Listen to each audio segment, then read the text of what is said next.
Hello and welcome to Heriot Watt University. I'm stood in the International Centre for Brewing and Distilling in Edinburgh, Scotland. My name is Mathew Pauley and I'm Assistant Professor of Distilling. Today we're going to talk about the PhD level research sponsored by the Gin Guild, the Worshipful Companyof Distillers in association with Krautermix and Beacon Commodities. You find me in the Gin Lab.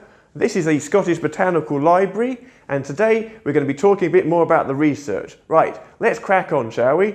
So the focus of the study is going to be the sensory performance of gin, juniper and its role within the sensory performance of gin, and analytical chemistry and its relationship to the sensory performance of gin.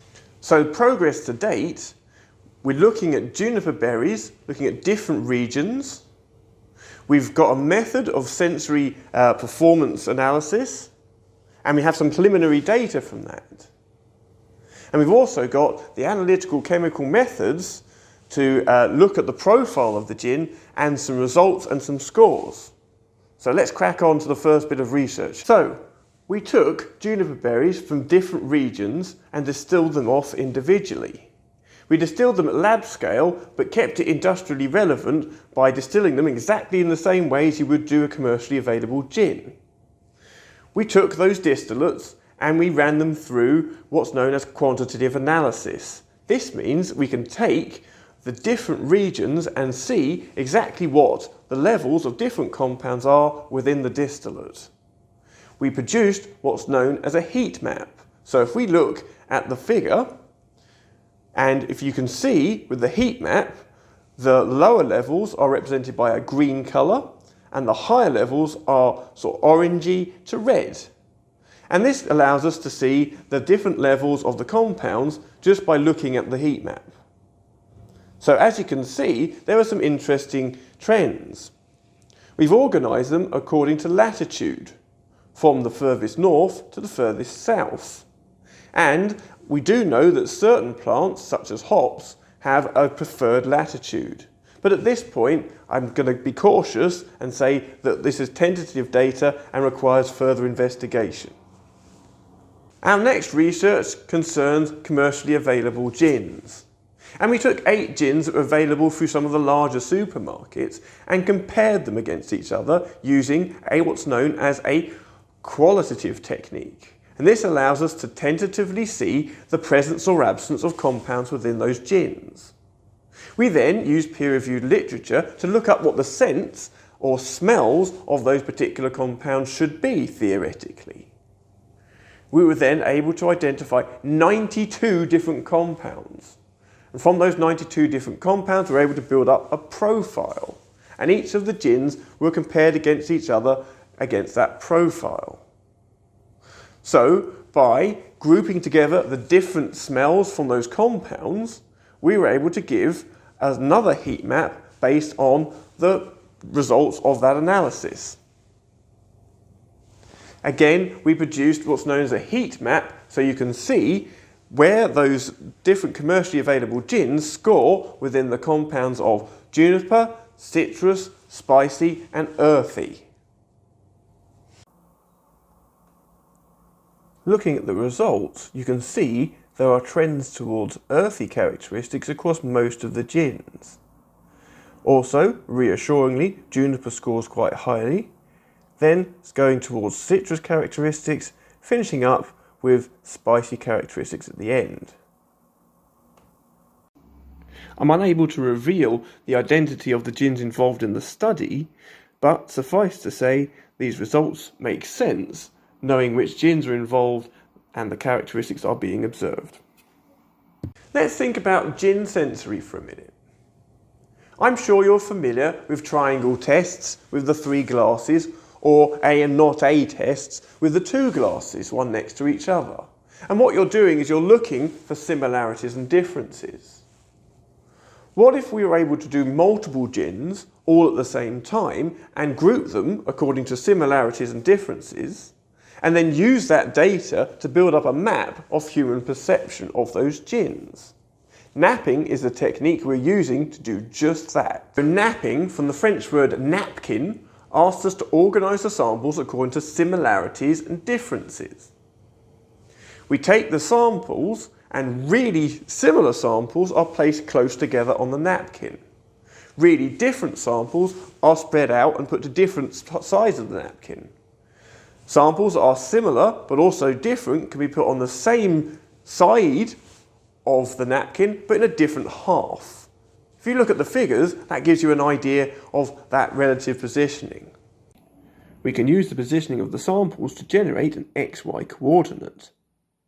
We can use the different samples' XY coordinates to compare the similarities and differences.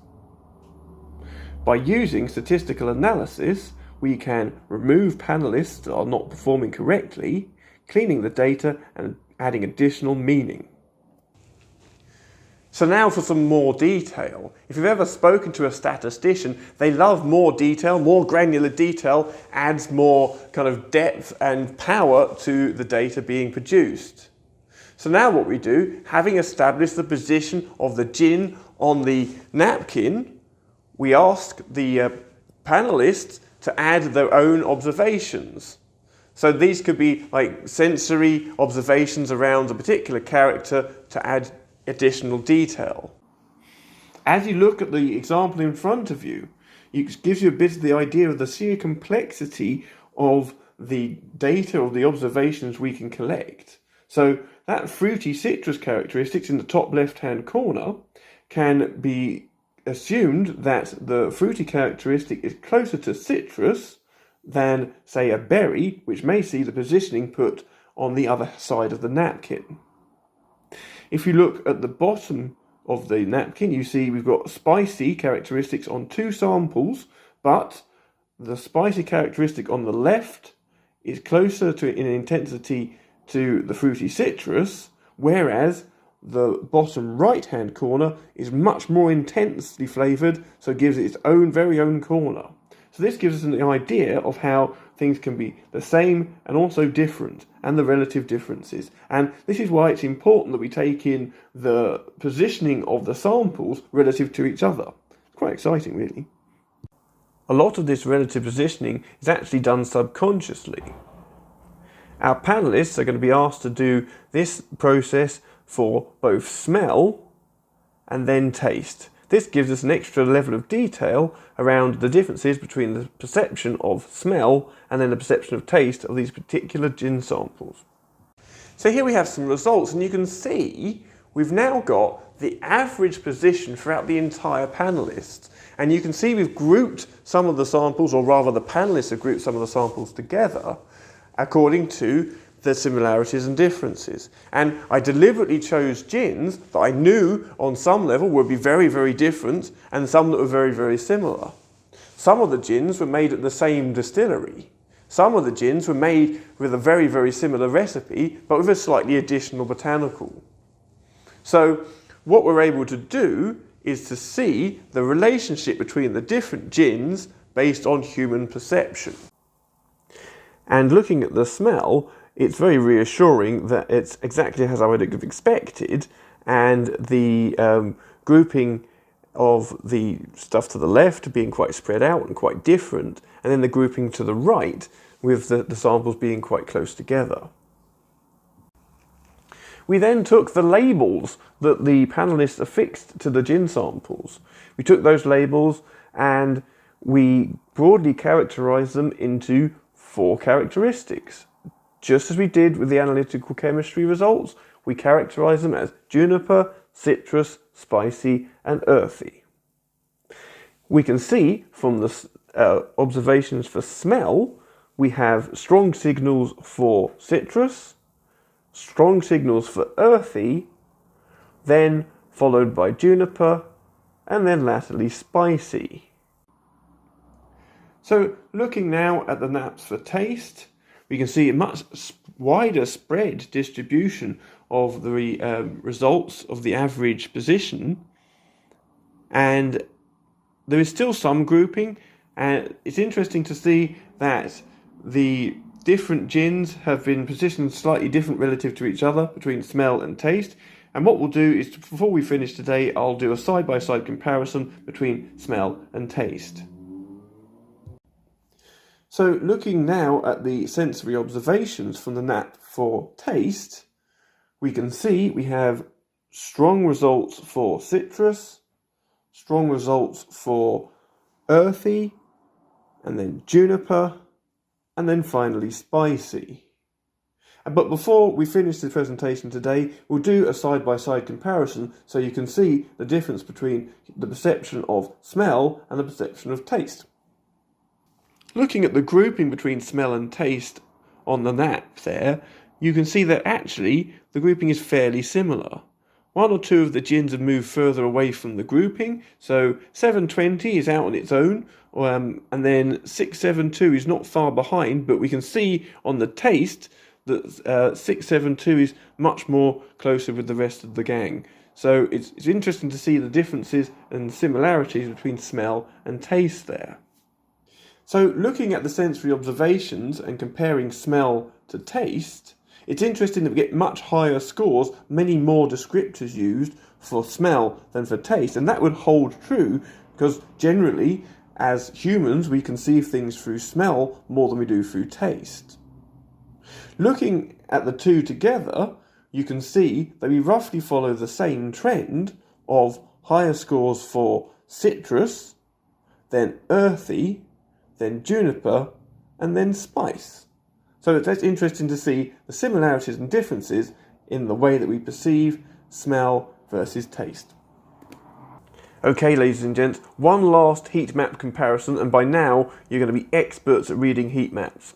So we've got a theoretical perception heat map, which is based on the analytical chemistry, what we'd expect a person to perceive these particular gins.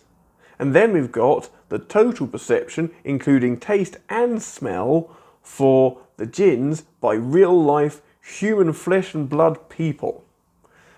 And it's really quite interesting with a few caveats, okay? The caveats being that we are still at really low numbers on the sensory data. So we're going to kind of say, yes, this is an interesting sort of experiment on the face of it, but we need to go deeper, get greater numbers to give greater power to the data we're looking at from the sensory perspective. But with that in mind, if we look at the theoretical perception, it goes earthy, juniper, citrus, spicy, and then comparing that to the flesh and blood human people, it looks like we've swapped over the citrus and the earthy. So it goes citrus, earthy, juniper, spicy.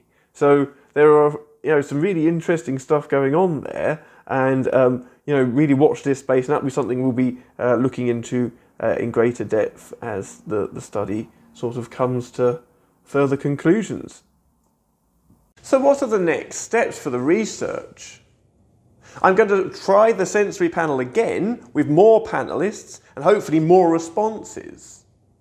I'm going to send out the gin samples with a physical piece of paper, 40 by 60 centimetres, which is the size of the theoretical napkin. I'm going to train an on-campus panel and see if we can replicate the same sensory results as we did with the distance panel. I'm going to create a synthetic gin and see if we can manipulate the sensory results by adjusting the levels. I'm going to take different gins in the market, commercially available gins, and see if by using analytical chemistry I can predict the results of the sensory panel. So stay tuned next time for the next Ginposium, where we'll be giving you further conclusions and further results from the research. My name is Mathew Pauley, and thank you very much for your time.